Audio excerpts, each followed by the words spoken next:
नमस्कार दोस्तों, स्वागत है शोमुस बायोलॉजी का और एक हेल्थ कंसर्न वीडियो में। आज के इस वीडियो में बात करेंगे सर्जरी कॉस्ट एस्टिमेटर सीरीज और यहाँ पे हर एक प्रकार के सर्जरी की कॉस्ट एस्टिमेशन की बात होगी।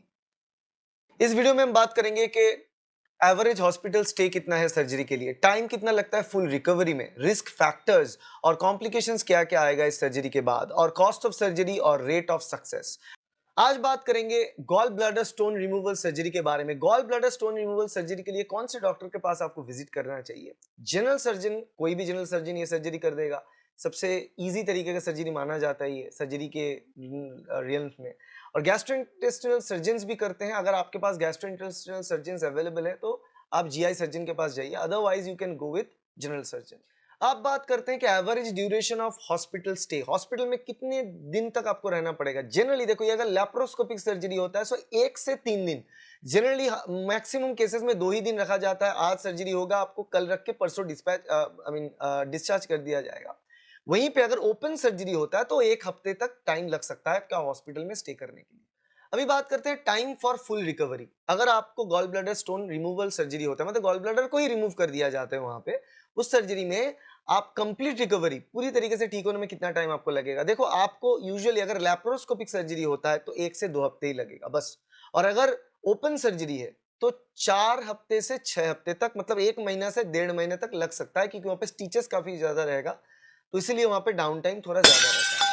अभी बात करते हैं कि ये जो सर्जरी है gallbladder surgery, gallbladder removal surgery, इसका सक्सेस रेट 95 से 99%।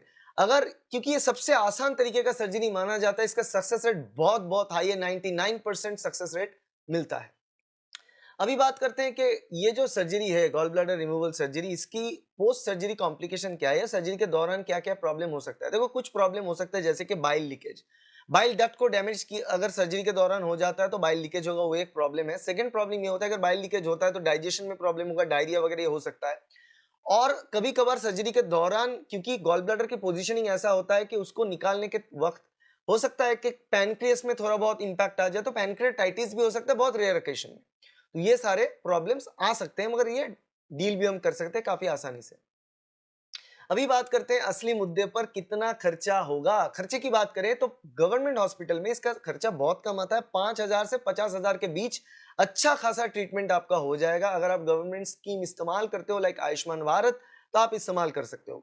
और वही चीज अगर प्राइवेट हॉस्पिटल में करेंगे तो 70,000 से 2 लाख रुपए तक लग सकता है। डिपेंड करता है कि किस प्रकार की सर्जरी हो रहा है, ये या लैप्रोस्कोपिक हो रहा है या फिर ओपन सर्जरी हो रहा है, और उसमें कितने दिन के हॉस्पिटल स्टे है। अगर ज्यादा हॉस्पिटल स्टे है तो बिल बढ़ेगा, और अगर ये सिटीज में टायर 1 में तो बिल बढ़ेगा, टायर 2 टायर 3 में कम होगा। तो उस हिसाब से चेक कर लेना। अभी बात करते हैं कि इंश्योरेंस प्लान प्रूफ है या नहीं है। ये बीमारी गॉल ब्लैडर सर्जरी भी इंश्योरेंस के अंदर तभी आएगा जब एक पर्टिकुलर टाइम पीरियड पार करेगा। प्री एग्जिस्टिंग डिजीज के तौर पे अगर ये गॉल ब्लैडर की प्रॉब्लम आपको है तो उसमें वक्त आपको देना पड़ेगा 2 से 4 साल, 2 साल से 3 साल या 4 साल प्री एग्जिस्टिंग डिजीज के अंदर ये रहेगा, क्योंकि ये भी स्लो ग्रोइंग है।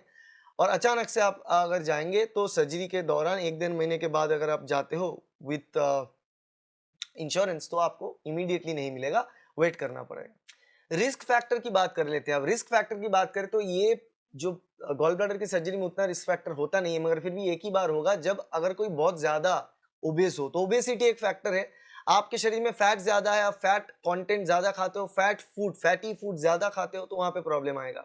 और आपकी अगर वजन बहुत ज्यादा है तो उसमें प्रॉब्लम आएगा।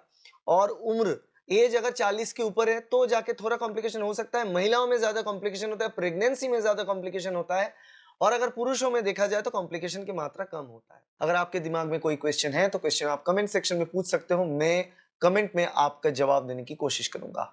आशा करते हैं वीडियो आपके लिए हेल्पफुल रहा। अच्छा लगा तो लाइक करना, कमेंट करना, शेयर करना और सब्सक्राइब करना इस चैनल को, ताकि ऐसे वीडियो आपको मिले।